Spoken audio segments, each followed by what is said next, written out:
किशोर सुराजियों के लिए चिंता। एक दिन सभी लोग मिलकर बैठे, विचार किया और इस नतीजे पर पहुंचे कि उनके लाड़ले अपने आप कुछ नहीं कर रहे। श्री राम के कहने सुनने में आकर या देखा देखी ही जुलूस, धरना आदि में शामिल होते हैं, जहां तहां पर्चे पोस्टर चिपकाते हैं। श्री राम की गतिविधियों पर अंकुश लगाया जाए, बाकी बच्चे अपने आप विभाजित हो जाएंगे। सहमति बनाकर 4-5 लोग ताई जी के पास गए। कुशल क्षेम पूछने की औपचारिकता के तुरंत बाद अपने विषय पर आ गए। ताई जी, फिरंगियों के घोड़े दौड़ रहे हैं, सुराजियों को देखते ही पकड़ लेते हैं और बंद कर देते हैं। कई गांवों से खबर है कि पकड़े हुए लोगों का पता नहीं चलता। यह भयावह चित्रण ताई जी को डराने के लिए नहीं था। उनके पास आए लोग पूरी ईमानदारी से कह रहे थे, अपने श्री राम को थोड़ा संभाल कर रखें तो अपने बच्चों की हिफाजत होगी, वरना पता नहीं कब फिरंगी अपने गांव में धावा बोल दें। ताई जी चिंतित हुई। उन्होंने श्री राम की गतिविधियों पर निगरानी रखने का वचन दिया। गांव के लोग भी कुछ निश्चिंत होकर चले गए। उसके बाद श्री राम जब भी घर से बाहर निकलते, ताई जी पूछती, कहां जा रहे हो, कब तक वापस लौटोगे? बताए गए समय पर वापस नहीं लौटते तो पूछताछ करती, स्पष्टीकरण मांगती। आगे इस तरह से देरी नहीं होगी यह चेतावनी देती। ताई जी की निगरानी बढ़ जाने से श्री राम को कोई अंतर नहीं पड़ा, क्योंकि वे जो भी उत्तर देते उसमें ताई जी का समाधान हो जाता। वे कहते कि प्रदर्शन में गया था तो भी ताई जी नहीं डांटती, और कहते कि सेवा में गया था तो भी कुछ नहीं कहती। उनके लिए उत्तर ही समाधान होता। एक बार श्री राम ने कुछ दिन के लिए आगरा कांग्रेस कार्यालय जाने की बात कही।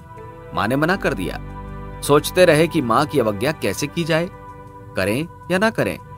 अंतरात्मा ने समाधान सुझाया, मां यदि मोहवश मना कर रही हो तो भी राष्ट्र की सेवा से मुंह नहीं मोड़ा जा सकता।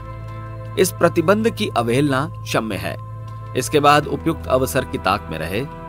एक दिन रात को 2 बजे उठे, पानी का लोटा भरा और दरबान से कहा कि बाहर जाना है। उसने सोचा दिशा मैदान जाना होगा, हवेली से बाहर जाने का मन हो रहा होगा। यह सोचकर दरवाजा खोल दिया। बाहर आते ही श्री राम ने लोटा रखा और आगरा की ओर चल दिए।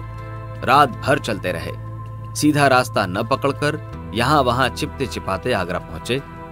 पूछताछ की, पता चला कि कांग्रेस कार्यालय में स्वयं सेवकों की भर्ती हो रही है। उन्हें आंदोलन का प्रशिक्षण दिया जाएगा।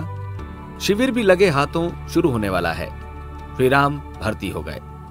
उनके साथ शिविर में शामिल हुए आंदोलनकारियों में जगन प्रसाद, गंगा सिंह, दद्दू और उधम सिंह आदि के नाम भी हैं। इन लोगों ने बढ़ चढ़कर आंदोलन में हिस्सा लिया।